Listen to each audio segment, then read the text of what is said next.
27 जून आम्ही नगरपालिका इथे पारोळा नगरपालिकेत राष्ट्रवादी काँग्रेस पार्टी आमचे सगळे पदाधिकारी आज आम्ही इथे शिवना निवेदन द्यायला आलेलो आहोत आणि आमच्या ज्या मूळ ज्या आमच्या कारणं आहेत त्याच्यामध्ये जो रस्ता आहे तो अतिशय खराब झालेला आहे, गटारींचे काम झालेले नाही, पाणी नियमितपणे येत नाही आहे, पाण्याची जी क्वालिटी आहे ती अतिशय खराब येत आहे, गटारींचं इथे साफ होत नाही।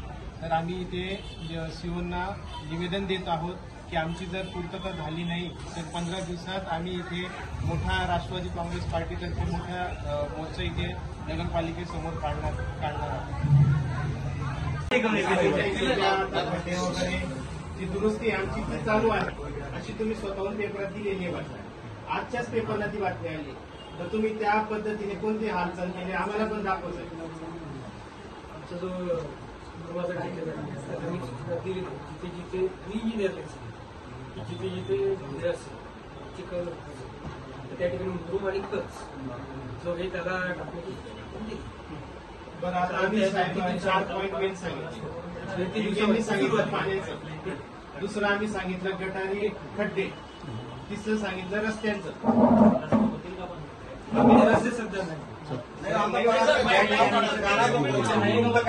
मुरुम का टाका त्या ठिकाणी हो, रस्ते खड्डे पुरे खड्डे रस्ते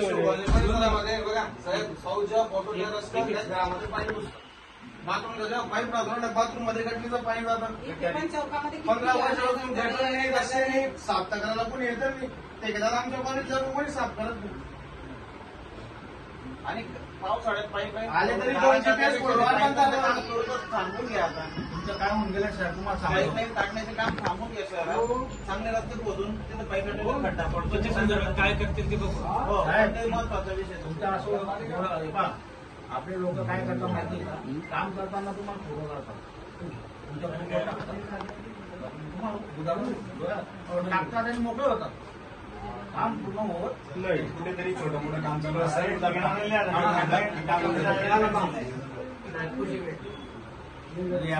काम चालू आहे, काम पूर्ण वेळ होत नाही, एवढा पगार आहे त्यांना, आपण काम पूर्ण व्हायला पाहिजे सर। आता isakal.com आहे देशातील नंबर 1 ची मराठी न्यूज वेबसाईट। प्रत्येक अपडेटसाठी isakal.com ला नक्की भेट द्या।